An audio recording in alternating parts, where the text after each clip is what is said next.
Hey everybody, Chris Francis here with Church Film School. Thanks for joining me today. We are actually in our brand new shooting space. We're finally all moved in, and I'm so excited to film a bunch of new content for you guys. And in today's episode, we're gonna do a project breakdown on a bunch of testimonial interviews that we did. I'm gonna show you how we lit it, how we shot it, and how we pulled it off. So let's just dive in right now.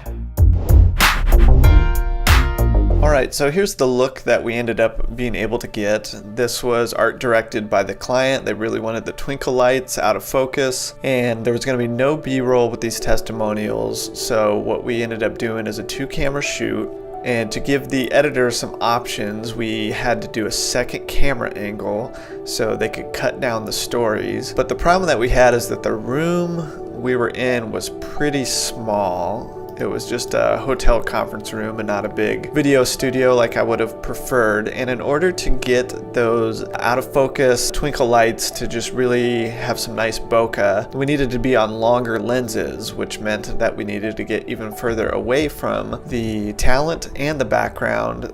So as you take a look here, this is the room that we had to deal with. It's basically just a hotel living room. But I had all of this furniture all over the room. So the first thing we did when we got here is we got it all out of here, moved it all into the kitchen. If you watch the time-lapse video that's also in this post, you can see us running around. But in order to get that look, what we did is we had to actually put our cameras all the way back here in the corner to get them as far away from the talent as possible, so our longer lenses weren't like extreme close-ups just jammed right in their face. But we also needed as much room as possible between the talent and the twinkle lights here, so those could be out of focus. Because if you look at the actual lights here, here we go. When you look at them in person, it looks like a hot mess. You can just see that we've strung these twinkle lights from some stands.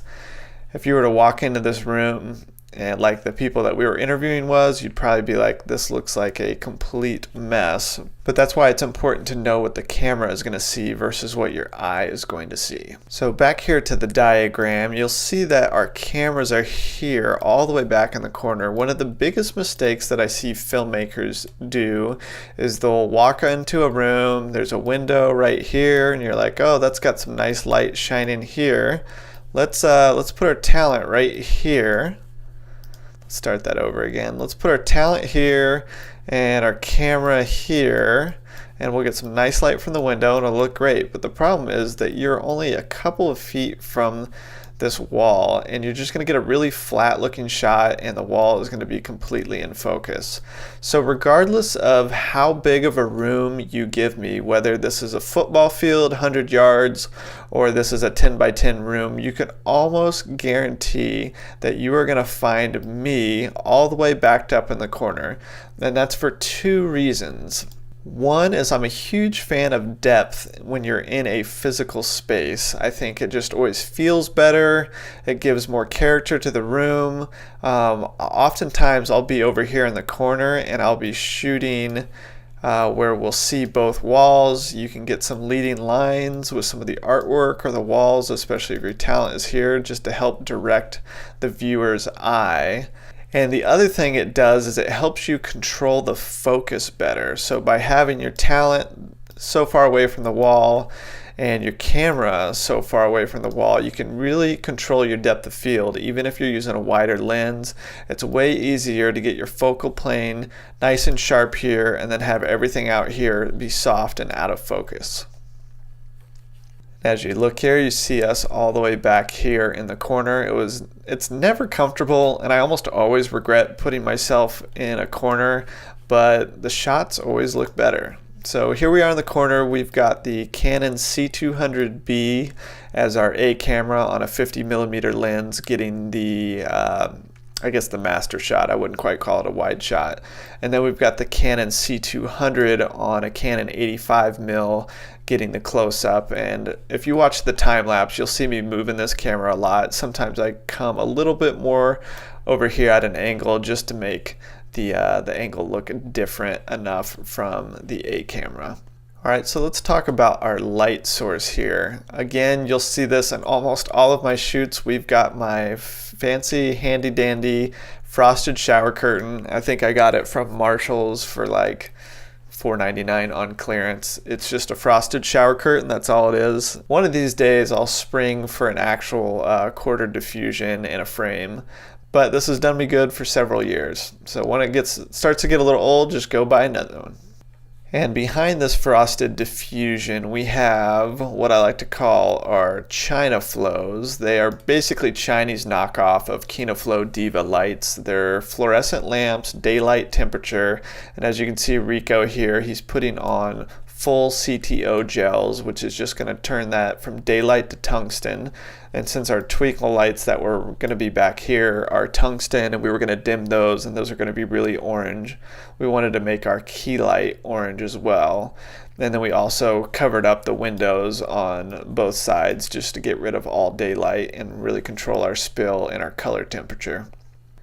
And then for our backlight, we used my Falconized 2x2 LED panel here. We had the diffusion on there. We also had the grid just to control the spill. As you can see with the naked eye, there's just light everywhere, and you can see the twinkle lights. You can see how messy everything is.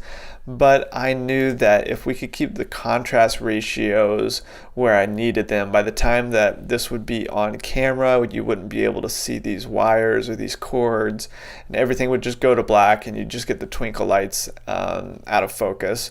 So on all the lights, we tried to control the spill as much as possible, which is part of the reason we've got the honeycomb on these lights, so this light's not just spraying everywhere all over the room. But with this light here, it's got a ballast right here that is totally dimmable. You can also change the color temperature from daylight to tungsten and everything in between. So it's a really handy dandy light that I like a lot, and it's actually the only light that I own at this point.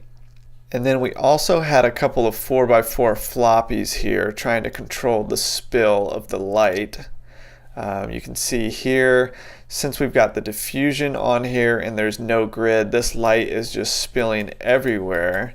We wanted to block as much light as possible from getting back here on our twinkle lights because we didn't want to see all the cords. I needed that to be as dark as humanly possible, so in post I could crush the blacks a little bit and make those cords disappear. And one other note that I will make about these twinkle lights, if we zoom in here, is that these are the real deal twinkle lights. We got them at Home Depot, but anymore a lot of these Christmas lights and stuff like that are the LED energy efficient ones, and those not only suck, they look like crap on camera, you can't dim them, and they flicker a lot of times, and they usually look a little green. So make sure that you're getting actual bulbs that have actual filaments that you can dim, and they will look way better on camera. All right, that wraps it up for today's episode.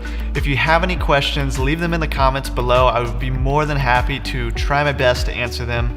And in the meantime, if you have not subscribed to Church Film School, now would be a great time to do it.